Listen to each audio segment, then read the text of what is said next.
ಇವರೇ ಆದೇಶ ಮಾಡಿರ್ತಾರೆ. ಫೈನಲ್ಲಾಗಿ ಒಂದು ಜಿಸ್ಟನ್ನು ಇವರು ಸಬ್ಮಿಟ್ ಮಾಡ್ತಾರೆ. ಇದರಲ್ಲಿ ಯಾರ್ಯಾರ್ದು ಎಷ್ಟು ಅನ್ನುವಂಥದ್ದು ನೆನ್ನೆ ಕೊಟ್ಟಿರುವಂಥ ಮಾಹಿತಿ ಪ್ರಕಾರ KG Pramila wife of DC Thammanna 4 ಕುಂಟೆ, survey number 10, survey number 10/20, 1 acre 4 ಕುಂಟೆ, ಸೇಮ್ KG ಪ್ರಮೀಳಾನೇ. ಇನ್ನು survey number 16/8 DT Santosh son of DC Thammanna 22 ಕುಂಟೆ, ಸೇಮ್ ಸರ್ವೆ ನಂಬರ್ 16/24 DT ಸಂತೋಷನೇ 35 ಕುಂಟೆ. ಇನ್ನೊಂದು ಲಕ್ಷ್ಮಮ್ಮ ವೈಫ್ ಆಫ್ ಯರ್ರಪ್ಪ 1 ಕುಂಟೆ, ಸುಭಾಷ್ ಸನ್ ಆಫ್ ಕೃಷ್ಣಪ್ಪ 7 ಕುಂಟೆ, MH ಮಾಲೇಗೌಡ 11 ಕುಂಟೆ, HD ಕುಮಾರಸ್ವಾಮಿ 3 ಕುಂಟೆ 3 ಎಕರೆ 6 ಕುಂಟೆ, 3 ಎಕರೆ 6 ಕುಂಟೆ. ಇನ್ನೊಂದು ಸರ್ವೆ ನಂಬರ್ 9/1 HD ಕುಮಾರಸ್ವಾಮಿ 1 ಎಕರೆ 9 ಕುಂಟೆ. ಇನ್ನೊಂದು ಸರ್ವೆ ನಂಬರು 9/11 SD ಕುಮಾರಸ್ವಾಮಿ 10 ಕುಂಟೆ. Next survey number 9/4 CN Manjunath son of late Nanjappa, ಅದೇ ಡಾಕ್ಟರ್ ಮಂಜುನಾಥ್ MP 15 ಕುಂಟೆ.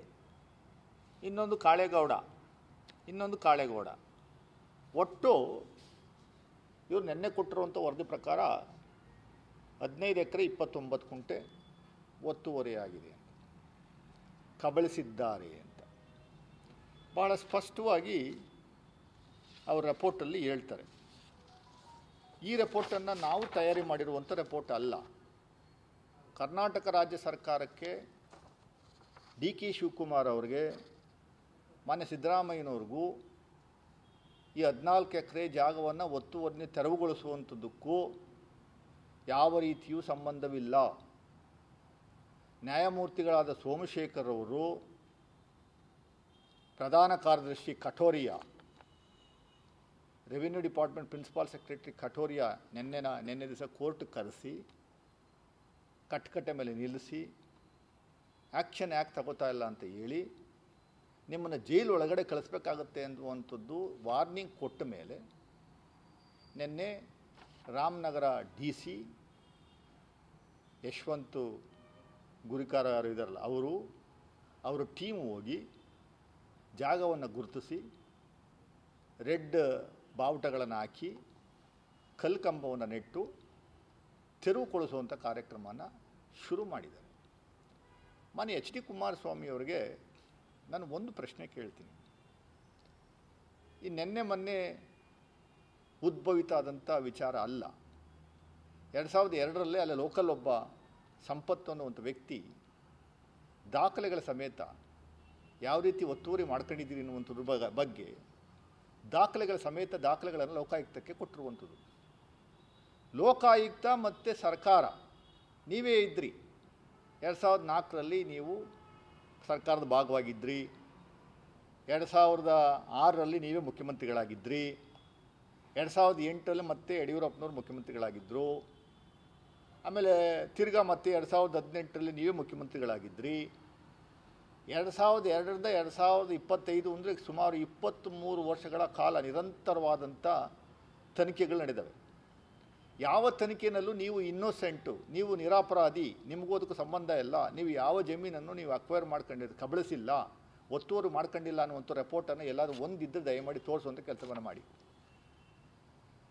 ಇಲ್ಲ ಎಲ್ಲಾದರೂ DK ಶಿವಕುಮಾರ್ ಆಗಲಿ, DK ಸುರೇಶ್ ಆಗಲಿ, ಸಿದ್ದರಾಮಯ್ಯನವರೇ ಆಗಲಿ, ನಮ್ಮ ಕಾಂಗ್ರೆಸ್ ಪಕ್ಷದ ಯಾರಾದರೂ ಮುಖಂಡರುಗಳಾಗಲಿ ಇನ್ಫ್ಲೂಯೆನ್ಸ್ ಮಾಡಿ ನಿಮ್ಮ ವಿರುದ್ಧ ಪಿತೂರಿ ಮಾಡಿ ನಿಮ್ಮನ್ನು ಶಿಕ್ಷುವಂಥ ಕೆಲಸವನ್ನು ಮಾಡುವಂಥದ್ದು ಯಾವುದಾದ್ರು ದಾಖಲೆಗಳಿದ್ದರೆ ದಯಮಾಡಿ ಕೊಡಿ. ನಾನು ಒಂದು 2-3 ಪ್ರಶ್ನೆ ಕೇಳಬೇಕು BJPಯವರಿಗೆ.